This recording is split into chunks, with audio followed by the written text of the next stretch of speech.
30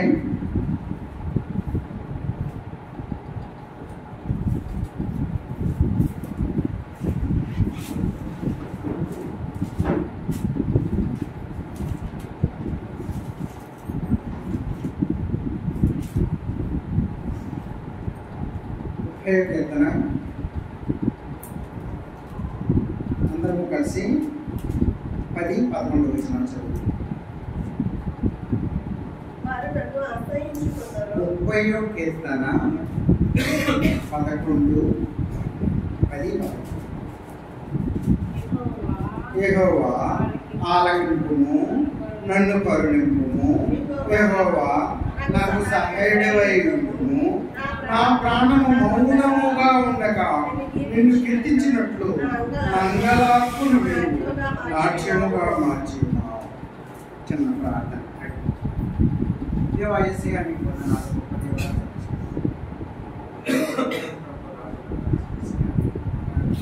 దేవా దేవా ఆరాధన మీ పరిశుద్ధాత్మతో ఏ మాట రాసి మా మాట అందరం కలిసి ఆరాధన చేయడానికి దయ చూపించండి. క్రీస్తు శ్రేష్టమైన నామములో ప్రార్థించాలి. అయితే ఈ ఉదయకాల సమయంలో మనతో దేవుడు మాట్లాడినటువంటి మాటలు ఏంటంటే 30వ కీర్తన 10-11 వచనాలు. యెహోవా ఆలకింపుము, నన్ను కరుణింపుము. యెహోవా నాకు సహాయుడివై ఉండుము. నా ప్రాణము మౌనముగా ఉండగా నిన్ను కీర్తించాడు. ఆయన్ని కీర్తించి ఆయన కనపరచడానికి ఈ ఆదివారం సమయంలో మేము మౌనముగా ఉండకుండా మమ్మల్ని మీరు తోడుగా ఉండండి. అంటే నిన్ను కీర్తించేటట్లుగా మమ్మల్ని వాడుకోండి. నిన్ను ఆరాధించేవారుగా ఉండడానికి మాకు సాధించండి. నేను ప్రపంచం మొత్తం కూడా ఆరాధన చేస్తున్నటువంటి ఈ గొప్ప దినం నాడు మనం కూడా దేవుని బిడ్డలుగా మనము కూడా ఆరాధన చేయడానికి దేవుడు చూపిస్తున్నటువంటి ఆ గొప్ప కృపను బట్టి దేవునికి చాలా మందికి ఆ భాగ్యం లేదు, మందిరికి వెళ్ళే భాగ్యం లేదు. మనకు తెలిసినటువంటి ఒక ఆయన అవుట్ ఆఫ్ కంట్రీలో ఉంటాడు, దుబాయ్లో ఉంటాడు. వాళ్ళు ఆరాధన చేసుకోవడానికి కూడా భయపడతారట. వెళ్ళలేదు, మందిరికి వెళ్ళలేదు. వెళ్తే అక్కడ గొడవలు, అక్కడ ఇబ్బందులు, అలాంటి పరిస్థితి అది. చాలా మంది క్రిస్టియన్స్ ఉన్నారు కానీ వాళ్ళు ఆరాధన చేయడానికి మందిరికి వెళ్ళలేదు. ఇంటి దగ్గర ఏదో చేసుకుంటారు. కానీ దేవుడు మనకి ఇచ్చినటువంటి గొప్ప కృపను బట్టి మందిరంలోకి వచ్చి మనమందరము ఆదివారం మనము ఆయనతో పాటు గడపడానికి ఇచ్చినటువంటి ఆ గొప్ప కృపను బట్టి మనం ఆరాధిద్దాం. ఎందుకంటే ఆయన నిజమైనటువంటి దేవుడు, సృష్టికర్త. కాబట్టి ఆయనే కావలిస్తే మనము ప్రతి లేఖనం పరిశీలించినప్పుడు ఆయన ఎంత గొప్ప దేవుడు, ఆయన మనం ఆరాధించడానికి కారణం ఏమిటంటే మనం తెలుసుకుంటాం. మనం చూసినప్పుడు, మన పరిస్థితి చూసినప్పుడు, మన జీవితాలు చూసినప్పుడు మన జీవితాలు ఎలాంటివి అనేది మనం ఒకసారి చేసుకుంటే మనకి అర్థమవుతుంది.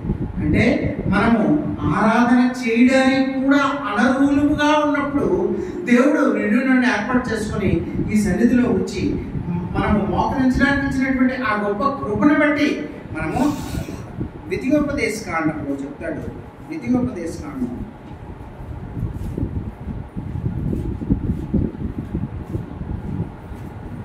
4వ అధ్యాయం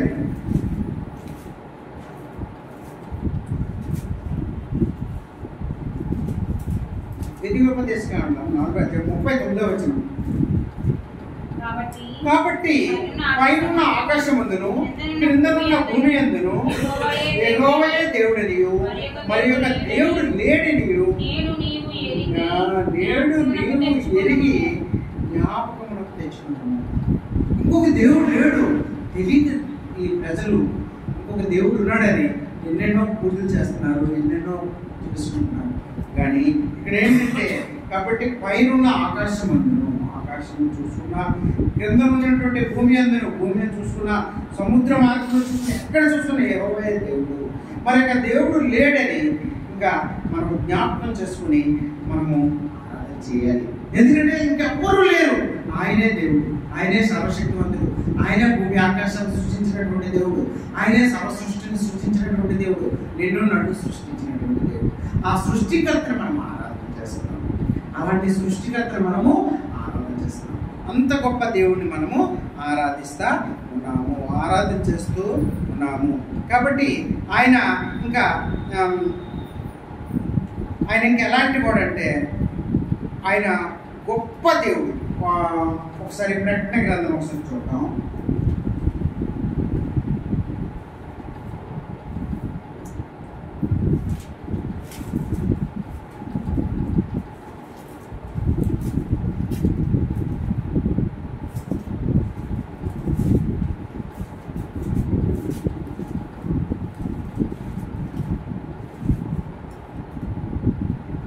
ఒకటో అధ్యాయము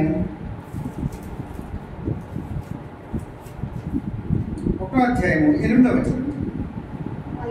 అల్పయు ఒమేగాయు నేనే, వర్తమాన భూత భవిష్యత్తు కాలంలో ఉండేవాడును నేనే అని సర్వాధికారి దేవుడే ప్రభు అనే చెప్తున్నాడు. ఏంటంటే అల్పయు ఒమేగాయు నేనే, వర్తమాన భూత భవిష్యత్తు కాలంలో ఎందుకు ఉండేవాడును నేనే అని సర్వాధికారి అయినటువంటి దేవుడు ఆయనే చెప్తున్నాడు. వర్తమాన భూత భవిష్యత్తు కాలాల్లో అంటే జరిగిపోయిన కాలంలో నేనే ఉన్నాను, జరుగుతున్న కాలంలో నేనే ఉన్నాను, జరిగిపోయినటువంటి ఇంకా జరగవలసిన కాలంలో కూడా నేనే ఉన్నాను అని చెప్పినటువంటి దేవుడు ఆయనే సర్వము. ఏంటి అల్పయు ఒమేగాయు నేనే, వర్తమాన భూత భవిష్యత్తు కాలాల్లో ఉండేవాడును నేనే. ఆయన నిన్న నేడు రేపు ఏకరీతిగా ఉన్నటువంటి దేవుడు. అలాంటి గొప్ప దేవుడిని మనము ఆరాధన చేస్తూ ఉన్నాం. ఎందుకంటే ఆయన సృష్టికర్త.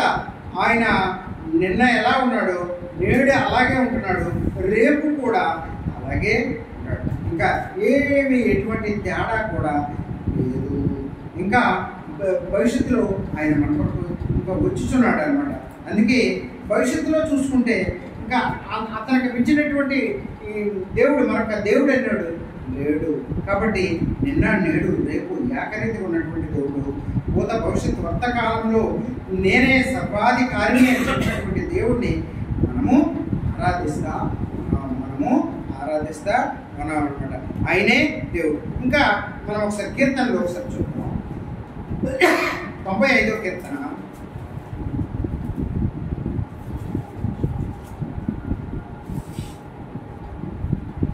95:4 నుండి 7 వరకు ఒకసారి.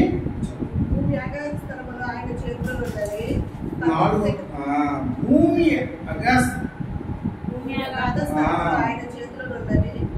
అగస్తములో ఆయన చేతిలో ఉన్నవి, పర్వత శిఖరములో ఆయనవే, సముద్రము ఆయనది, ఆయన దాన్ని కలుగు చేసెను, ఆయన హస్తములో భూమిని నిర్మించెను. ఆయన మన దేవుడు, మనము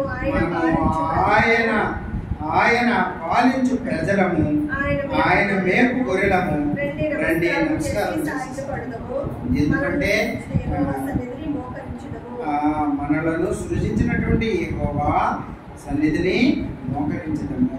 నేడు మీరు ఆయన మాట అంగీకరించిన చెప్పండి. ఎంత గొప్ప వాక్యం చూడండి. ఎంత గొప్ప వాక్యము. భూమి అగాధ స్థలంలో ఆయన చేతులు ఉన్నాయట, పర్వత శిఖరంలో ఆయనదే, సముద్రము ఆయనదే, అంటే సర్వ సృష్టి ఆయనదే. అలాంటి దేవుడిని మనం ఆరాధిస్తున్నాం. ఆయనే కలుగు చేశాను. ఇంకా ఆయన తప్ప ఇంకెవరు ఏ దేవుడు లేడు. ఆయన హస్తము భూమిని నిర్మించండి, భూమిని ఆయన నిర్మించాడు. ఆయన మన దేవుడు. మనము ఆయన పాలించు ప్రజలము, మనము ఆయన మేపునటువంటి గొర్రెలము. రండి మనము ఆయన ఎదురుగా సాగిలపడి మనము ఆయన కోసం స్తుతిద్దాం, ఆయన కోసం ఆరాధిద్దాం ఆయన్ని. ఎందుకంటే ఆయన ఈ సృష్టికర్త. ఆయన ఈ సృష్టికర్త. ఈ సృష్టి అంతా ఆయనదే. ఈ సృష్టించినటువంటి దేవుడు. కాబట్టి ఆ దేవుడిని, ఆ సృష్టికర్తని, ఆ ప్రభువుని, ఆ గొప్ప రక్షకుడిని మనము ఆరాధిద్దాం. ఆయనే ఆరాధనకి అర్హుడు. కానీ మన జీవితాలు చూసినప్పుడు మనము పాపంలో నెరిగిపోయినటువంటి వాళ్ళం మానవుడు. అలాంటి మానవుడు చూసినప్పుడు మన జీవితం మానవుడిగా ఎలాంటి జీవితం జీవిస్తూ ఉన్నామంటే ఎంతో మంది ప్రతి ఒక్కరు కూడా పాపం చేసిన వారే, ప్రతి ఒక్కరు పాపం చేసిన వారే. ఇంకా ఎవ్వరు కూడా పాపం చేయకుండా, ఎవ్వరు కూడా దేవుడు ఏర్పాటు చేసుకున్న వాళ్ళు కూడా పాపం చేసిన వారే. ప్రతి ఒక్కడు కూడా ఏంటి కీర్తనలో 119:3 ఒకసారి చదువుతాం. 119 అధ్యాయము 3వ వచనము. వారు ఆయన మార్గంలో నడుచుకొనుచు ఏ పాపం ఎప్పుడైతే ఆయన మార్గంలో నడిచారో ఏ పాపంను కూడా వాళ్ళు చేయకుండా ఉన్నారు. అందరూ పాపం చేసిన వారే. దావీదు పాపం చేస్తూ వచ్చాడు. దావీదు అసలు దేవుడు ఏర్పాటు చేసుకున్నటువంటి ఆయన దేవుడు హృదయానుసారుడైనటువంటి దావీదు కూడా పాపం చేస్తూ వచ్చాడు. ఎంతో మంది మనం ఒక ఎగ్జాంపుల్ చూసుకుందాం. ఎలాంటి మన మానవ జీవితం చూసుకుందాం, ఎలాంటి పాపం చేసిన వాళ్ళము. న్యాయాధిపతులు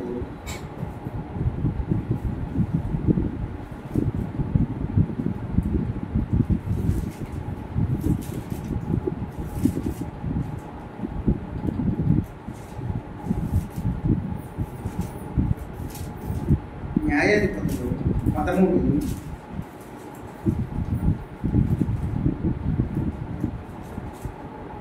13వ అధ్యాయము 24వ వచనం. తరువాత ఆ స్త్రీ కుమారుని కని అతనికి సంసోను అని పేరు పెట్టాను. ఆ బాలుడు ఎదిగినప్పుడు దేవుడు ఏర్పాటు చేసుకున్న బిడ్డ అండి అతను. సంసోను దేవుడు ఏర్పాటు చేసుకున్న బిడ్డ. ఇటు సమూయేలు, సంసోను వీళ్ళందరూ కూడా దేవుడు ఆశీర్వదిస్తే దేవుడు ఏర్పాటు చేసుకుని వాళ్ళు పుట్టించినటువంటి ఆ బిడ్డ. ఎలా ఉండాలి? ఎదుగుతూ సమయాలు చూసుకున్నప్పుడు సమయాలు దేవుడి చిత్తానుసారంగా ఎదిగాడు. దేవుడి చిత్తానుసారంగా ఎదిగాడు. దేవుడి చిత్తానుసారంగానే దేవుని మందిరంలో ఎదిగాడు. ఏంటి అదనమాట. అయితే ఇక్కడ సంసోను చూసినప్పుడు అలాంటి వాడు దేవుడు ఏర్పాటు చేసుకుని పుట్టించినటువంటి వాడు. అలాంటి వాడు పరిస్థితి ఎలా మారిందో చూడండి. 16వ అధ్యాయంలో ఒకసారి చూడండి. 16 న్యాయాధిపతుల్లోని 16:4వ వచనం.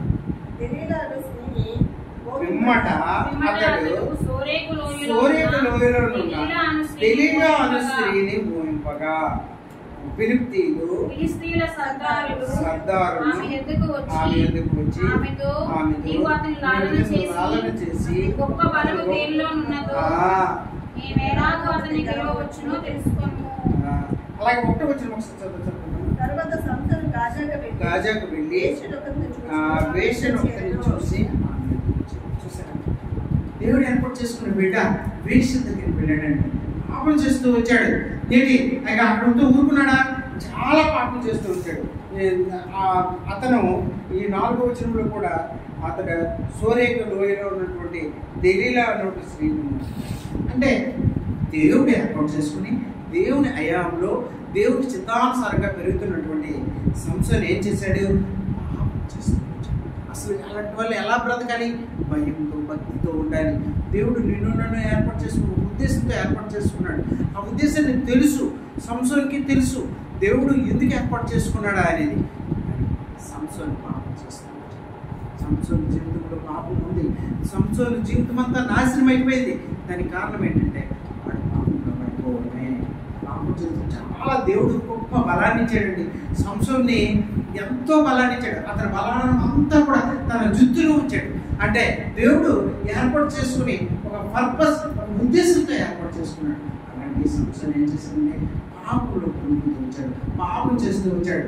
పాపము ఏంటి? అలాంటి పాపంలో మునిగిపోయినటువంటి సంసోను జీవితం ఎలాగైంది? జీవితం అంతా కూడా నాశనం అయిపోయింది. తన జీవితం అంతా కూడా నాశనం అయిపోయింది. ఎందుకంటే అతను పాపం చేస్తూ వచ్చాడు కాబట్టి ఆ పాపంలోనే తన జీవితం పూర్తిగా మునిగిపోయింది. అందుకే పాపము చేయకుండా ఉండాలి. పాపం వల్ల వచ్చినటువంటి జీవితము ఎవరైతే పాపం చేస్తారో వాళ్ళకి చివరికి వచ్చినటువంటిది ఏమిటి అంటే మరణము. ఆ మరణమే ఏంటి? ఎవరైతే పాపం చేస్తారో పాపం నాకు వచ్చినటువంటి జీవితము మరణం. రోమీలకు రాసినటువంటి పత్రిక 5:12 ఒకసారి రోమా 5:12 ఇట్లుండగా ఒక మనుష్యుని ద్వారా పాపము ద్వారా మరణము లోకములో వ్యాపించును. అలాగే మనుషులందరూ పాపం చేసినందున మరణము అందరికీ సంప్రాప్తమాయెను. ఎవరైతే పాపం చేస్తారో వారికి మరణం సంభవిస్తుందండి. ఏంటి ఈ సంవత్సరం పరిస్థితి అదే. వాడు చేసినటువంటి పాపం వలన లాస్ట్కి కళ్ళు పీకేశారు. అతను మరణం గురైపోయాడు. చనిపోయి ఎంతో బలవంతుడు. సింహాన్ని ఏంటి ఒకే చేతితో చంపినటువంటి వాడు. కొన్ని ఎన్నో నక్కల్ని ఎంతో చాలా పెద్ద బలవంతుడు.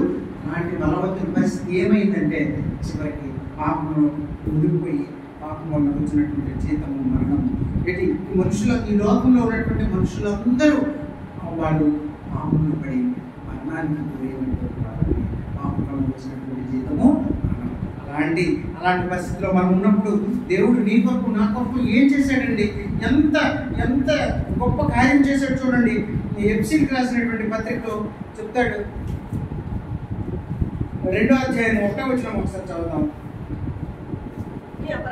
మీ అపరాధములు చేతను పాపముల చేతను మీరు చచ్చిన వారై ఉండగా క్రీస్తులో కూడా బ్రతికించెను.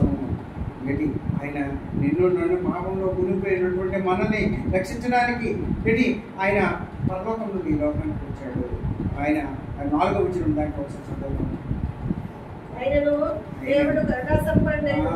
దేవుడు కరుణా సంపన్నుడైండి మనము మన అపరాధముల చేత చచ్చిన వారమై ఉన్నప్పుడు సైతము మన ఎడల చూపించినటువంటి ప్రేమ చేత మనం క్రీస్తుతో కూడా బ్రతికించాము. సరే చేతనే మనం ఆయన మనం విడిచిపెట్టలేదు. మన పాపంలో మునిగిపోయి ఉన్నా, పాపంలో చనిపోయి ఉన్నా, పాపంలో నలిగిపోతున్నా, పాపంలో ఇంకా చనిపోతున్నా సరే ఆయన మనం విడిచిపెట్టక నీ కొరకు నా కొరకు ఆయన కరుణా సంపన్నుడై నీ కొరకు నా కొరకు ప్రాణం పెట్టడానికి కలువరిశిలువలో సిలువ వేయడానికి ఆయన ఇష్టపడ్డాడు. ఆయన తండ్రి కుడిపార్శ్వంలో ఉన్నటువంటి తన కుమారుడుగా ఉన్నటువంటి యేసు ప్రభు ఈ లోకానికి నీ కొరకు నా కొరకు వచ్చి కలువరిశిలువలో సిలువ వేయబడి నీ కొరకు నా కొరకు ప్రాణం పెట్టినటువంటి ఆ గొప్ప దేవుడిని మనం ఆరాధిస్తాం. ఎంత గొప్ప దేవుడు మనం ఆరాధిస్తున్నామంటే ఆయన దేవుడు కరుణా సంపన్నుడై ఉండి మనము మన అపరాధముల చేత పాపముల చేత సచ్చిన వారిపై ఉన్నప్పుడు సైతం మన ఎడలు చూపించినటువంటి ఆయన మహా ప్రేమను బట్టి మనం ఆరాధించాలి. ఆయన నీ కొరకు నా కొరకే. ఎందుకంటే ఈ లోకమంతా పాపంలో ఉండిపోయింది. ఎవరు ఆ దావీదు పాపం చేస్తూ వచ్చాడు, మోసే పాపం చేస్తూ వచ్చాడు. దేవుడితో నడిచినాడు. దేవుడు ఒక ఐగుప్తుని చంపి అతని పాతి వెళ్ళిపోయాడు. దేవుడికి ఆ విషయం తెలుసు, కానీ దేవుడిని ఏర్పాటు చేసుకున్నాడు. ప్రతి ఒక్కరు పాపం చేసిన వాళ్ళే. నేను కూడా పుట్టక ముందు మనం చేసి పాపం చేసిన వాళ్ళే. ప్రతి ఒక్కరు దేవుడి సన్నిధిలో వచ్చి మన పాపాలు మనం ఒప్పుకుని వెళ్ళాలి. ఆయన నమ్మదగిన వాడు, నీతిమంతుడు కాబట్టి మన ప్రతి పాపాన్ని కడిగి ఆయన పవిత్రంగా చేసినటువంటి ఆ గొప్ప దేవుడిని ఆరాధిస్తాము. అలాంటి గొప్ప దేవుడిని ఆరాధిస్తాం, హృదయపూర్వకంగా ఆరాధిస్తాము. చూసారా, ఆయన కరుణా సంపన్నుడు కాబట్టి ఆయన నీ కొరకు నా కొరకు ఈ లోకాన్ని ఇష్టపడ్డాడు. కలువరిశిలువలో సిలువ వేయబడడానికి ఇష్టపడ్డాడు. ఆ ముల్లి కిరీటంతో కొట్టబడ్డానికి ఇష్టపడ్డాడు. ఆ ముల్లి కిరీటం తలలో పెట్టి మన కొరకే, నీ కొరకు నా కొరకే చివరి రక్త బొడ్డు వరకు కాచడానికి ఇష్టపడ్డాడు. కాచి ఆ రక్తంలో నేను కడగబడితే మన ప్రతి పాపాన్ని ఆయన చేసినటువంటి ఆ గొప్ప కార్యానికి నేను ఏమిచ్చినా తెచ్చుకోగలను. ఏమిచ్చినా లేకపోతే మనం అలాగే పాపంలోనే ఉండిపోయేవాళ్ళం. పాత నిబంధన చూసుకున్నప్పుడు దేవుడు ఈ లోకానికి రాని రోజుల్లో, ఇప్పుడు దేవుడి లోకానికి 2000 సంవత్సరాలు అయింది వచ్చి, 2025 సంవత్సరాలు అవుతుంది దేవుడు వచ్చి. దానికి ముందు వాళ్ళందరూ పాపంలోనే మరణిస్తూ వచ్చారు. ఎవ్వరు కూడా నీతిమంతులు లేరు. పాపంలో మునిగిపోతూ పాపంలోనే ఉంటూ పాపంలోనే అలా మరణిస్తూ వచ్చారు. ఇప్పుడైతే దేవుడు నీ కొరకు నాకు ప్రాణం పెట్టడానికి లోకానికి వచ్చాడు. కలువరిశిలువలో సిలువ వేయబడి రక్తం కాచి నీ కొరకు నాకు ఒక ప్రాణం పెట్టి ఆయన మన ప్రతి పాపాన్ని కడిగాడు. మరి ఆయన సన్నిధిలో అంటే మనకు ఒక నిరీక్షణ అనేది, నేను పరలోకానికి మానసు ధైర్యం ఉంది. మనం మరణించిన తర్వాత ఆయన మనల్ని కొనుక్కోబడి పంచాకాశానికి వచ్చి కొనుక్కోబడి తీసుకెళ్ళి నిన్ను నన్ను పరలోకంలో ఆయన పరలోకంలో నీకు నాకు ఏర్పాటు చేసుకుంటాడని విశ్వాసం. లేకపోతే మనకు ఆ విశ్వాసం అంత గొప్ప దేవుడు మనము ఆయన పొంది. కాబట్టి ఒకసారి కీర్తనలో 18వ కీర్తన ఒకసారి చూసుకుందాం. ఒక్క 2 కీర్తన చూసుకొని మనము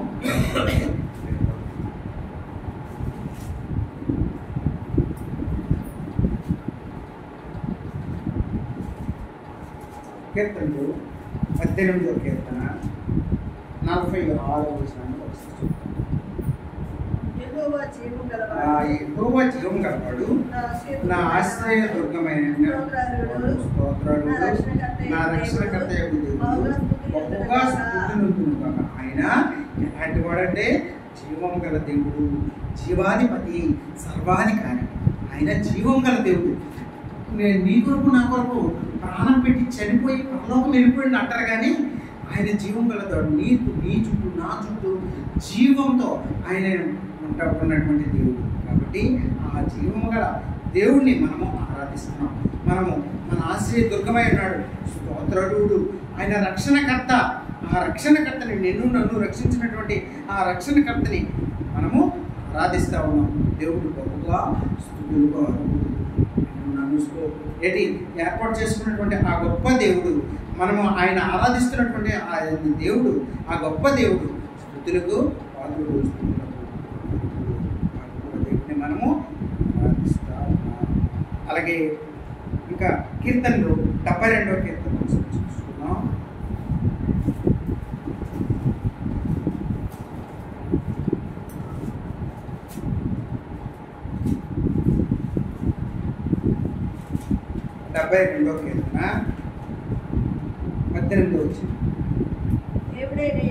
దేవుడైన యెహోవా ఇశ్రాయేలు యొక్క దేవుడు స్తుతింపబడును.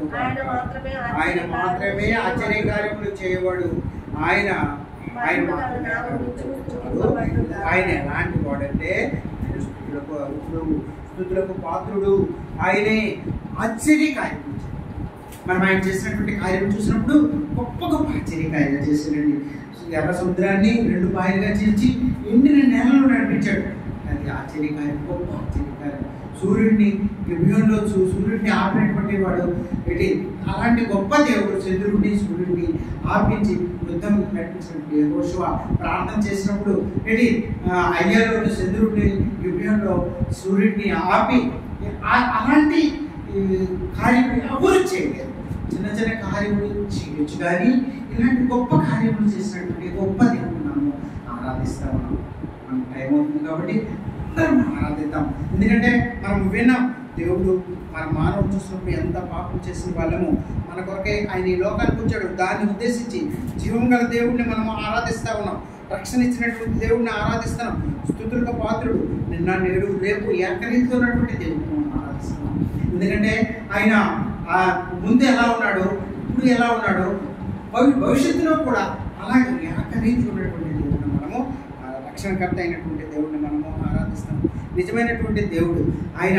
అలాంటి దేవుడు, నేనే దేవుడు, నేను తప్ప వేరే దేవుడు లేడని చెప్పినటువంటి ఆ దేవుడి గొప్ప దేవుడిని మనము ఆరాధిస్తాం. మనం చూసినప్పుడు, మన పరిస్థితి చూసినప్పుడు పాపంలో కలిసినప్పుడు మనమే కాదు, ఈ లోకంలో పుట్టిన ప్రతి ఒక్కరూ పాపంలో పడి, పాపంలో పుడి, పాపంలో మరణించినటువంటి వాళ్ళు. అలాంటి వారి కోసం ఆయన కరుణా సంపన్నుడే ఈ లోకానికి వచ్చి నీ కొరకు నా కొరకు ప్రాణం పెట్టి, నీ కొరకు నా కొరకు రక్తం కార్చి, నీ కొరకు ఆయన చెల్లిపోవడానికి ఇష్టపడి చివరి రక్తపుడి వరకు కార్చాడు. ఆ రక్తంలో నువ్వు నేను పడిపడితే మనం పరిశుద్ధులుగా ఏర్పరచబడ్డమే కాకుండా సాటిస్ఫికేషన్ మనము లోకానికి వారసులుగా, ఆయన బిడ్డలుగా ఆయన కొరకు మన సదాకాలం లోకంలో ఉండడానికి ఏర్పాటు చేసుకున్నటువంటి ఆ గొప్ప దేవుడు మనము నన్ను ఏర్పాటు చేసుకున్నాడు. తల్లి గర్భంలో మనకు మునిపే, భూమి ఆకాశంలో ఆ ఏర్పడక మునిపే నన్ను ఏర్పాటు చేసుకున్నాను. ఆ గొప్ప దేవుడిని ఆరాధిద్దాం. దేవా, నేను పాపిని, ఒకప్పుడు పాపం చేసిన వాడిని, పాపంలో మునిగిపోయిన వాడిని, అయినా సరే నువ్వు నాకు ప్రాణాలు పెట్టావే, దాన్ని బట్టి నేను స్తుతిస్తున్నాను, దాన్ని బట్టి నేను ఆరాధిస్తాను. అందరం